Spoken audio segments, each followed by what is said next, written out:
Hey y'all, I'm hopping on live today because Amy Holland challenged me this morning in a conversation we were having, a typical Amy Shari conversation about what it takes to create change in your life when you're looking to do something, both as the person making the change as well as the coach or facilitator of the change. So whether you're growing your business or you're the one receiving the help, there's a phase that we were calling this morning called the ass sniffing phase. Now, it doesn't sound very classy, which is why it's very appealing to me.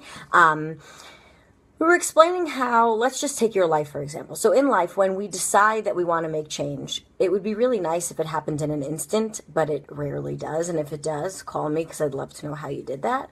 But it's the kind of idea, like we were saying, when you go to a store and you see something in the window that you like. There are people who then go straight in and buy a new car, or they take a look at it, they take it for a test drive, they investigate, they do some research, they compare, and then it becomes something, an idea that grows in them, that they look around at other things that are similar. They see what fits, they see what doesn't.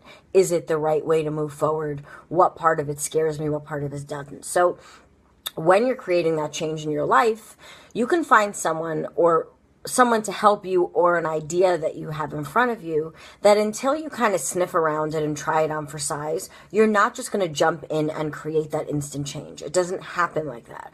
Our minds are not wired like that, to leave a place of safety and then move to something else without understanding what the repercussions are, weighing the pros and cons, and understanding what we're walking into before just creating something completely different and being able to grow into that person or place that we want to be in.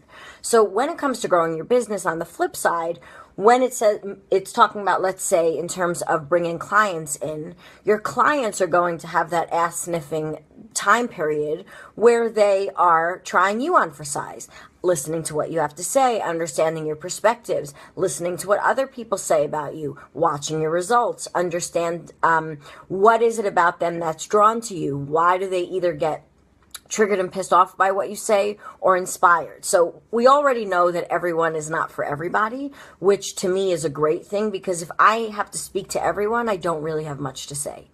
If I get to speak to my people, I have lots to say. And I use this example all the time with my clients, is let's say you go to a party of 40 people. You know 5 of them. Those 5 are your best friends. They're your peeps. You go everywhere with them. They've seen you in every stage of your life. You can trust them with everything. And then there are 35 other people who may be very nice, and maybe people that you want to get to know better, but you're going to present yourself differently in a room of 40 than at the end of the night when the 35 others leave and you're left with your 5 people. So when you're speaking to your audience in your business, you're speaking to your 5 people. You're cursing if you curse. You're telling funny stories. You're being vulnerable. You're opening up about things. And then people start to be drawn to you, but they don't know you like those 5. So they like that initial contact. They like if they downloaded a freebie that you have, or read an article that you wrote, or heard you speak in an interview, or saw you on a live stream like you're watching me now. That doesn't mean they're instantly going to buy from you or join your tribe forever. Then they start to pay attention. They drive by a couple of times. They hop in and see. They sign up for your list. They read a newsletter. They'll scroll around and see what else you say in other threads and groups. But the ass sniffing phase is very important, because it's when we give each other a chance to get to know each other, both as a client and as a facilitator, to understand if we're the right fit. If everyone just jumped in without testing the waters first, there'd be a lot of people unfulfilled in what they're looking for.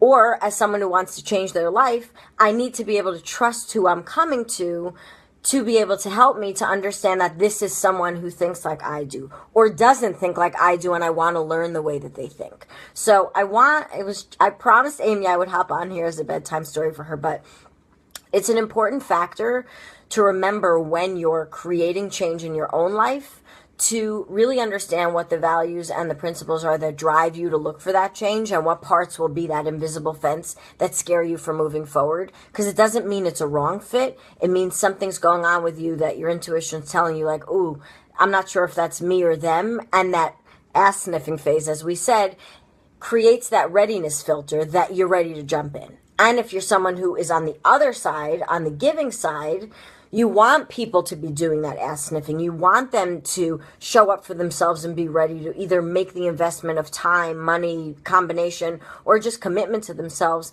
to show up, because we can't care more than our clients do about their transformation. So I hope this little inappropriate video is helpful for you, and I hope you have a great day.